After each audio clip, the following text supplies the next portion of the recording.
ஜெயிச்சுட்டு சிரிச்சிட்டு கடந்து போறதுதான் உலகத்தின் ஆகச்சிறந்த பழிவாங்கல். தமிழ் பேச தெரியல எனக்கு அப்படின்னு நிறைய தொலைக்காட்சிகள்ல நிராகரிக்கப்பட்ட ஒரு பெண். விருதை வாங்குவதற்காக நண்பர் சசிலையா அவர்களை அன்புடன் மேடைக்கு அழைக்கிறோம். பெஸ்ட் பிரைடல் ஸ்டோர் கேட்டகரியில ஆன்லைன் ஸ்டோர் பெஸ்ட் அப்படின்னு சொல்லிட்டு அவார்டு கொடுப்பதற்காக ஃபெமி9 ஃபவுண்டர் கோமதி மேடமை அன்புடன் மேடைக்கு அழைக்கிறோம். Please welcome madam.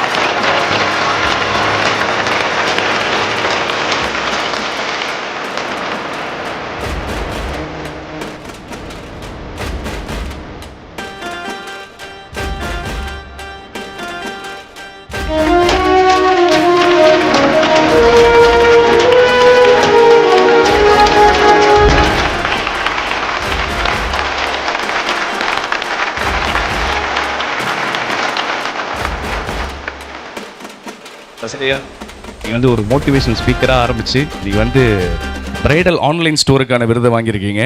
ஸோ இது எப்படி இந்த டிரான்ஸ்மிஷன் எப்படி மேடம்? எங்கே போயிடாதீங்க, நீங்களும் கண்டிப்பாக பேசணும். ரெண்டு பேருமே ஒரு மிகச்சிறந்த ஆண்டர்பிரினர்ஸ். ஸோ அதனால் உங்களுடைய அட்வைஸ் வந்து எங்களுக்கு தேவை. முதல்ல சசிலையா, நீங்கள் பதில் சொல்லுங்கள். முத்து விளைகின்ற 3 கடல் சூழ்ந்திருக்கும் தென்னகத்திலே அன்றும் இன்றும் என்றும் இளமை மாறாது வீற்றிருக்கும் என் முத்தமிழே, முதற் தமிழே, மூத்த தமிழே, நற்றமிழே, நருந்தமிழே, நாடகத்தமிழே, நாட்டிய தமிழே, இலக்கண தமிழே, இலக்கிய தமிழே, தேனே திகட்டாத திரவியமே, தாயே என் தமிழே, தந்தாயே நாவல் சரம் சரமாய் தமிழ் தேனை, உன்னை மறப்பேனா அல்லது உன்னை வணங்காமல் இருப்பேனா? என் தமிழ் அன்னைக்கு சிரம் தாழ்ந்த வணக்கங்கள், அவைக்கு பணிவான வந்தனங்கள். எல்லாருக்கும் வணக்கம். எல்லாரும் நலமா இருப்பீங்கன்னு நம்புகிறேன். ரொம்ப நன்றி. நான் மோட்டிவேஷனல் ஸ்பீக்கராக தான் அறிக்கப்பட்டேன். முதல்ல எல்லாருக்கும் வாழ்த்துக்கள். நான் நல்லா இருக்கீங்களா அப்படின்னு பொதுவாக யாரை பார்த்தாலும் கேட்போம். நல்லா இருக்கேன் அப்படின்னு சொல்லுவாங்க. தினம் தினம் கோடிக்கணக்கான மக்களால் சொல்லக்கூடிய ஒரு பொய், நான் நல்லா இருக்கேன் அப்படின்னு சொல்கிறாங்கல்ல, அதுதான். ஆனால் அதை தாண்டி நான் நல்லா இருக்கேன் அப்படின்னு சொல்கிறத விட, இவன் நல்லா இருக்கானே அப்படின்னு நினைக்கிறத விட, இவன்லாம் எப்படா நல்லா இருக்கான் அப்படின்னு யோசிக்கிறதுக்கு ஒரு பெரிய கூட்டமே இருக்குது. ஒரு ஆகச்சிறந்த ஒரு பழிவாங்கல் ஒன்று நான் அந்த மேடையில் சொல்லி கொடுத்துட்டு போகிறேன். உங்களை பார்த்து நிறைய உதடுகள் விமர்சிச்சிருக்கலாம். உங்களை பார்த்து நிறைய உதடுகள் நீ எல்லாம் இதுக்கெல்லாம் ஆசைப்படலாமா, உன் தகுதிக்கு ஆசைப்படு அப்படின்னு சொல்லியிருந்திருக்கலாம். செருப்பை கலட்டி அடிக்கலான்னு கூட சில பேரை தோணியிருக்கலாம். ஆனால் அதெல்லாம் பண்ணாதீங்க. உலகத்தின் ஆகச்சிறந்த பழிவாங்கல் இதுதான். ஜெயிச்சுட்டு சிரிச்சிட்டு கடந்து போகிறது தான் உலகத்தின் ஆகச்சிறந்த பழிவாங்கல்னு நான் நினச்சிருக்கேன். நிறைய பழி வாங்கியிருக்கேன். அப்படிதான். இதுக்கு முன்னாடி நான் வந்துட்டு தமிழ் பேச தெரியல எனக்கு அப்படின்னு நிறைய தொலைக்காட்சிகளில் நிராகரிக்கப்பட்ட ஒரு பெண். ஒரு தொலைக்காட்சியில் செய்தி வாசிப்பாளராக இருக்கும்போது அங்கே இருக்கக்கூடிய ஒரு நிகழ்வில் என்னை வந்து சிறப்பு விருந்தினர்களாக மோட்டிவேஷன் ஸ்பீச் கொடுக்குறீங்களா? நன்றி மேடம் அப்படின்னு கேட்டிருந்தாங்க. சரி ஓகே வரேன் அப்படின்னு சொல்லிட்டு போகும்போது தான் அங்கே கேன்சரால் பாதிக்கப்பட்ட பெண்கள் ஒரு 50 பேருக்கு மேலே தலை வந்து வழுக்கையாக இருந்தது. அவங்ககிட்ட நான் சொன்னேன், இதெல்லாம் ஒரு விஷயமே கிடையாதுங்க, இதுக்கப்புறமா நிறைய ஜெயிக்கலாம், வாங்க போராடலாம் அப்படின்னு சொல்லும்போது, உங்களுக்கு என்னங்க தெரியும், உங்களுக்கு முடி நீளமாக இருக்குது, நீங்கள்லாம் பேசலாம், பட் எங்களுக்கு அப்படி கிடையாது இல்லை அப்படின்னாங்க. சரி நான் மீடியாவில் இருக்கேன், நான் மொட்டை அடிச்சுக்கிறேன், உங்களில் எத்தனை பேர் வேலைக்கு போகிறீங்கன்னு கேட்டேன். அவங்க எல்லாம் நான் ஏதோ சினிமாக்காரி போய் சொல்கிறேன்னு நினச்சிட்டாங்க. பட் நான் போய் நிஜமாகவே என்னுடைய முடியை மொட்டை எடுத்து அவங்களுக்கு தானமாக என்னுடைய முடியை கொடுத்துட்டேன். கொடுத்ததுக்கப்புறமா நான் வந்து அந்த வேலை பார்த்த சேனல்லேருந்து என்னை வேலையை விட்டு தூக்கிட்டாங்க. அதுக்கப்புறமா தான் டிக்டாக் இருந்தது. டிக்டாக்ல என்னுடைய வீடியோக்களை போடலாம் அப்படின்னு நினைக்கும் போது தமிழில் வீடியோ போடலாம் அப்படின்னு சொன்னாக்க நிறைய பேர் சொன்னாங்க, தமிழில் வீடியோ போடுறையே, தமிழில் எவனாவது பார்ப்பானா அப்படின்னு. அவங்களுக்கு தெரியாது, நான் சிறந்த தமிழில் வீடியோ போட்டதுனால தான் 2 இன்டர்நேஷ்னல் அவார்டு தமிழுக்கு வாங்கியிருக்கேன் அப்படிங்கிற ஒரு பெரிய விஷயம். என்ன பண்ணாலும் குறை சொல்லுவாங்க. என்றைக்குமே ஒரே ஒரு விஷயத்தை நான் மனசில் வச்சுப்பேன். உருவம் இருக்குல்ல, இந்த உருவம் பொறுத்து இல்லவே இல்லை வாழ்க்கை, எண்ணம் பொறுத்து தான் வாழ்க்கை. எண்ணம் போல் தான் வாழ்க்கைங்கிறத நிறைய இடங்களில் பதிவு பண்ணிகிட்டே இருக்கேன். மோட்டிவேஷனல் ஸ்பீக்கராக அப்படி தான் அறியப்பட்டேனும் கூட. இங்கே கல்யாணத்துக்காக அவார்டு கொடுத்துருக்குறாங்க. அந்த நேரத்தில் நான் சொல்லி ஆகணும். கல்யாணத்துக்கு அச்சதை போடுவாங்கல்ல தமிழர் பண்பாடில், அந்த அச்சதையில் பச்சரிசியும் மஞ்சளும் கலந்து தான் அச்சதை போடுவாங்க. அது ஏன் போடுறாங்க அப்படி தெரியுமா? அது போட்டதுக்கப்புறமா, அச்சதை போட்டதுக்கப்புறமாவும் கையை மோந்து பார்த்தா நல்ல ஒரு மணமணன்னு ஒரு மணக்கும். எங்கேயோ விளைந்த ஒரு பச்சரிசியும் எங்கேயோ விளைந்த ஒரு மஞ்சளும் சேர்ந்து ஒரு நறுமணத்தை கொடுப்பது மாதிரி, எங்கேயோ பிறந்த ஒரு பையனும் எங்கேயோ வளர்ந்த ஒரு பொண்ணும் 2 பேரும் சேர்ந்து வாழ்க்கையில சந்தோஷங்களை கொடுக்கணும்னு தமிழர் முறைப்படி போடப்பட்டது தான் அச்சதை. அப்படிதான் இன்னைக்கு நிறைய விழாக்கள்ல அச்சதை போட்டு கொண்டாடுறோம். ரொம்ப நன்றி. இப்படிப்பட்ட நிகழ்வுல உங்களுடைய பழிவாங்கல நீங்க ஜெயிச்சிட்டேன் அப்படின்னு சொல்றதுக்காக பழிவாங்கல, சிறப்பா பழி வாங்கியிருக்கீங்க. விருதுகள் வாங்க வந்தவங்களுக்கு பெரிய பெரிய வாழ்த்துக்கள். இந்த அவார்டு எனக்கு ரொம்ப ஸ்பெஷல். நான் மோட்டிவேஷன் ஸ்பீச்சுக்காக நான் நிறைய வாங்கியிருக்கேன். பெஸ்ட் ஆன்லைன் ஸ்டோர் அப்படிங்கிற ஒரு விருதை சஷ்டி பொட்டிக்காக வாங்குறதுக்கு ரொம்ப நன்றி. முருகர் ரொம்ப பிடிக்கும். மகாகந்த சஷ்டி அன்னைக்கு ஆரம்பிச்சதுனால தான் பொட்டிக்கு சஷ்டின்னு பேர் வச்சா நல்லா இருக்கும் அப்படின்னு சொல்லிட்டு சஷ்டின்னு வச்சோம். நான் சம்பாதிக்கிறேன், நான் ஷூட்டிங் போகிறேன், நான் சீரியல் பண்ணுறேன், நான் படம் நடிக்கிறேன், நான் எழுதுறேன், நான் பட்டிமன்றம் பேசுகிறேன். இதில் வர வருமானம் எனக்கு போதுமா இருக்குது, இது எனக்கு போதும். ஆனால் மற்றவங்களுக்கு என்ன பண்ண முடியும் அப்படின்னு சொல்லி யோசிக்கும் போது தான் சஷ்டியிலேருந்து வரக்கூடிய வருமானத்தில் 20% ஒவ்வொரு மாதமும் உணவு, உடை, இருப்பிடம் தான் மனுஷனுக்கு முக்கியம். அப்படி உடை இல்லாத நிறைய பேருக்கு நாங்கள் கொண்டு போயிட்டு ட்ரெஸ் கொடுத்துட்ருக்கோம். அதுக்கு இந்த பணத்துலேருந்து தான் நான் பண்ணிகிட்ருக்கேன். ஸோ அப்படி என்னுடைய சஷ்டிக்கு எனக்கு கிடைச்ச முதல் ரெகக்னைசேஷன் இது. ரொம்ப நன்றி. நிறைய பேசிட்டேன்னு நினைக்கிறேன். நண்பர் நவீன் அவருக்கு நன்றி. Thank you so much Cecilia. இன்னும் நிறைய நீங்கள் உங்களுடைய இதெல்லாம் எக்ஸ்ப்ளோர் பண்ணி இன்னும் வாழ்க்கையில் உயரணும், எக்ஸாம்பிளாக இருக்கணும் நீங்கள் அப்படின்னு சொல்லி நாங்கள் கேட்டுக்கிறோம். தேங்க்யூ ஒன்ஸ் அகெயின் இந்த அவார்ட் ரிசீவ் பண்ணதுக்கு. அண்ட் அடுத்தது மேடம், நீங்கள் இன்றைக்கி ஒரு பிஸ்னஸ் உமனாக இருக்கீங்க. உங்களுடைய டிப்ஸும் எங்களுக்கு, ஸோ அதனால் நயன்தாரா மேடமுடைய அந்த ஃபெமினைன் இந்த இதை பற்றி நீங்கள் ஒரு சில வார்த்தைகள் சொன்னீங்கன்னா யூஸ்ஃபுல்லாக இருக்கும் மேடம். தேங்க்யூ. எஸ், வாழ்த்துக்கள்மா சசிலாயாக்கு. விருதுகள் வாங்க இருக்கிற அத்தனை பேருக்கும் வாழ்த்துக்கள். சிறப்பு விருந்தினர் அனைவருக்கும் வாழ்த்துக்கள், நன்றிகள்.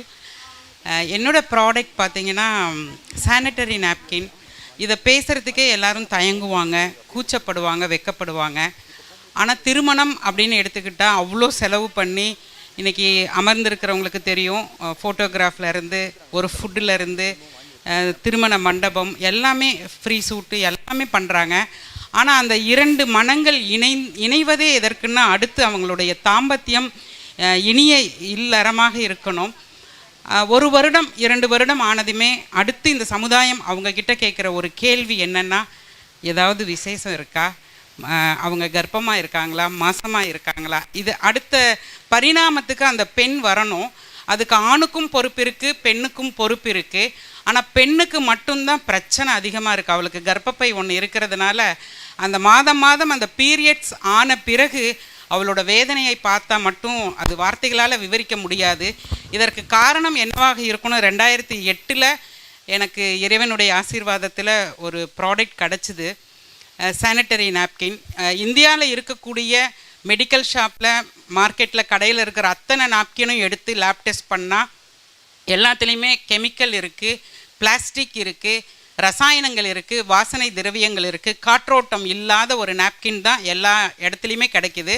ஆனால் அந்த நாப்கின் ஒரு மெடிக்கல் ப்ராடக்டாக தான் அந்த கிளாஸ் 5 இருக்குங்க. கிளாஸ் 5 இருக்கிற ஒரு ப்ராடக்ட்டு இங்கே வாங்கி கொடுக்குற எந்த அப்பாக்கும், இங்கே எத்தனையோ தந்தைமார்கள் வந்திருக்கிறீங்க, உங்கள் மனைவியோ, உங்கள் சகோதரியோ, உங்கள் தாயோ, இல்லை உங்கள் மகளோ என்ன சானிட்டரி நாப்கின் வாங்கி பயன்படுத்துகிறாங்கன்னு இங்கே இருக்கிற யாருக்குமே தெரியாதுங்க. ஆனால் ஹோட்டல் போகிறோம், சினிமா தியேட்டர் போகிறோம், நல்ல ஒரு பர்த்டே செலிப்ரேட் பண்ணுறோம், ஃபெஸ்டிவலுக்கு எவ்வளோ செலவு பண்ணுறோம். இன்றைக்கி அந்த விஷயத்தை நான் கையில் எடுத்து ஒவ்வொரு பெண்கள் காலேஜ் ஸ்கூலுக்கெல்லாம் எடுத்துகிட்டு போய் இந்த பிளாஸ்டிக்கை பயன்படுத்த வேண்டாம், ஆர்கானிக்காக சர்ஜிக்கல் காட்டன் இருக்கக்கூடிய 5 டெக்னாலஜி, ஆனையான், இன்ஃப்ராரெட், மேக்னெட்டிக், நானோ கைட்டின் இருக்கிற நாப்கின் யூஸ் பண்ணுங்கன்னு சொல்லி மகப்பேறு மருத்துவமனைக்கு போகலாம், செயற்கை கருத்தரிப்பு மையத்துக்கு போகக்கூடாது அப்படின்னு சொல்லி விழிப்புணர்வு ஏற்படுத்தி இன்றைக்கி பல ஆயிரக்கணக்கான தம்பதியர்களுக்கு நம்மளுடைய ப்ராடக்ட் யூஸ் பண்ணி, பேண்டி லைனர் யூஸ் பண்ணி இயற்கையாக குழந்தை பேர் கிடச்சிருக்கு அப்படிங்கிறத ரெக்கார்டிக்கலாக இருக்குது, நிறையா இருக்குது. இந்த விஷயத்தை இது நல்ல தாராளமாக எல்லாருமே கைத்தட்டலாம். ஏன்னா டீ கடை ஓப்பன் பண்ணுற மாதிரி இன்றைக்கி எங்கள் ஊரிலும்னு சொல்லிட்டு எல்லா பக்கம், திருமண பக்கம் எல்லாமே செயற்கை கருத்தரிப்பு மையம், பெண்களை மலடி அப்படின்ற ஒரு வார்த்தையை போட்டு குழந்தை பேருக்காக அவளுக்கு அவ்வளோ ஊசி, மருந்து, மாத்திரை, ஸ்கேனுன்னு அவங்க படுற பாடு பெரும்பாடாக இருக்கிறது. நாங்கள் அதுக்கு எஜுகேட் பண்ணி பேண்டி லைனர் கொடுத்து, ஃபுட் சார்ட் கொடுத்து, மெடிடேஷன் சொல்லி கொடுத்து, ஃபெமினைன் கொடுத்து இன்றைக்கி நிறையா விஷயம் எங்களோட இணைஞ்சு நாங்கள் ட்ராவல் பண்ணிகிட்ருக்கிற சமயத்தில் மேடம் வந்து எப்படி மேடத்துக்கு இந்த ப்ராடக்ட் போய் ரீச் ஆச்சுன்னு எனக்கு தெரியாது. ஒரு நாள் கால் வருது, எனக்கு ஃபோன் வருது. அவங்களையெல்லாம் என்னாலெல்லாம் ரீச் பண்ண முடியாது. நான் இருக்கிறது ஈரோடு, அவங்க எங்கே வீடு இருக்குது என்ன பண்ணுறாங்கலாம் நமக்கு தெரியாது. திரையில் பார்த்து ரசிக்கிறதோட சரி. ஒரு ஃபோன் வருது, நயன்தாரா மேடம் உங்களை பார்க்கணுங்கிறாங்க, உங்களை இமீடியட்டாக கிளம்பி வர சொல்கிறாங்கன்னு. எனக்கு ஒரே ஆச்சரியத்தில் தான் நான் போனேன். அப்போ O2 படம் ஷூட்டிங்கில் இருந்தாங்க. கேரவேனில் வச்சு தான் இந்த ப்ராடக்ட்டை பற்றி டீட்டெயில் கேட்டாங்க. 6 மாதமாக யூஸ் பண்ணுறேன். நான் வந்து கால் சீட் கொடுத்தனாக்க இந்த பீரியட்ஸ் டைமில் என்னால் அந்த நடிப்பு துறையில் வந்து என்னால் சரியாக பண்ண முடியாது. ஆனால் இந்த பேடு ஃபெமினைன், அப்போ வந்து ஃபெமியா மட்டும்தான் இருந்தது. ஃபெமி யூஸ் பண்ணுறேன், அவ்வளோ நல்லா இருக்குமா, எந்த மாதிரி இது எப்படி எல்லாம் கேட்டாங்க. எல்லா டீட்டெயிலும் நான் சொன்னேன். இவ்வளோ நல்லா இருக்குது, என்ன டர்ன் ஓவர் பண்ணுறீங்கன்னு கேட்டாங்க. நான் சொன்னேன், இல்லை இது பத்தாது, நம்ம 2 பேரும் சேர்ந்து பண்ணலான்னு சொல்லிட்டு 2 ஆண்டுகளுக்கு முன்னாடி கரெக்டாக இன்றைக்கி வந்து நவராத்திரி கொலு ஆரம்பம் இன்றைக்கி தான், விஜயதசமி அன்னைக்கு அவங்களோட இன்ஸ்டாவில் வந்து ஃபெமி நயனாக மாறிச்சு. இன்றைக்கி 10 நாடுகளுக்கு ஏற்றுமதி பண்ணுறோம். பல லட்சக்கணக்கான பெண்கள் இதை பயன்படுத்துகிறாங்க. ஸோ மேடத்துக்கும் விக்கி சாருக்கும் நான் நன்றி சொல்லிக்கிறேன். இன்றைக்கி வந்து 10,000 பெண்களுக்கு நாங்கள் தொழில் வாய்ப்பாக இதை கொடுத்ததுனால தமிழ்நாடு அரசு MBA பாடத்திட்டத்தில் எந்த விதமான லோன் இல்லாமல் நாங்கள் சொல்லிக் கொடுத்து 10,000 பெண்களுக்கு தொழில் முனைவோராக பண்ணினதுனால MBA பாடத்திட்டத்திலே 2 பக்கத்துக்கு என்னோடய ஸ்டோரி தமிழ்நாடு அரசு பதிவு பண்ணி தமிழ் மகள் விருது கொடுத்தாங்க எனக்கு. இது பார்த்த பிறகு ஐநா சபை 98 நாடுகள் பங்கேற்கக்கூடிய ஒரு சபையில் என்ன வர சொல்லி, இது எப்படிமா சாத்தியம், ஒரு சானிட்டரி நாப்கினை எப்படி இந்த அளவுக்கு நீங்கள் டீட்டெயிலாக எடுத்துகிட்டு போய் பேச முடிஞ்சிச்சுன்னு சொல்லிட்டு ஐநா சபை அழைப்பு கொடுத்து அங்கேயும் நான் விருது பெற்றேன். இந்த விருதுகளுக்கு இடையில் இன்றைக்கி வானம் பிரசன்ஸ் நீங்கள் நட்சத்திர அவார்டுக்காக என்னை அழைச்சதுக்கு ரொம்ப நன்றி சொல்லிக்கிறேன். Thank you so much. 2 உயர்ந்த மனிதர்கள்கிட்ட வந்து பேசுறது ரொம்ப சந்தோஷம். Thank you madam. நீங்கள் இவ்வளோ டீட்டெயில் சொல்லும் போது இதெல்லாம் நடந்திருக்கா அப்படின்றது எங்களுக்கு இப்போ தான் தெரியுது. Thank you so much. ரொம்ப நன்றி. So gift sponsor by Parambara Jothi and Aladappattiyan karupatti, இதுதான் வந்து ஸ்பான்சர் பண்ணுறாங்க கிஃப்ட். அண்ட் ஃபெமினின் ஆல்சோ இதில் வந்து இன்க்ளூடட். And thank you. அண்ட் இப்போது அப்துல் கலாம் ஐயா. Okay. When there is a beauty in the character, there will be harmony in the home. When there is a harmony in the home, there will be a order in the nation. When there is a order in the nation, there will be a peace in the world. And my dear children, அதாவது நாம் அனைவரும் இதே போன்ற ஒற்றுமையுடன் இருந்து இந்தியாவை ஒரு வளர்ந்த நாடாக மாற்ற வேண்டும். உங்கள் சசிலையா, உங்களுக்கு வாழ்த்துக்கள். இதே போன்ற நீங்கள் நல்ல தொண்டாற்ற வேண்டும் என்று கேட்டு விடைபெறுகிறேன்.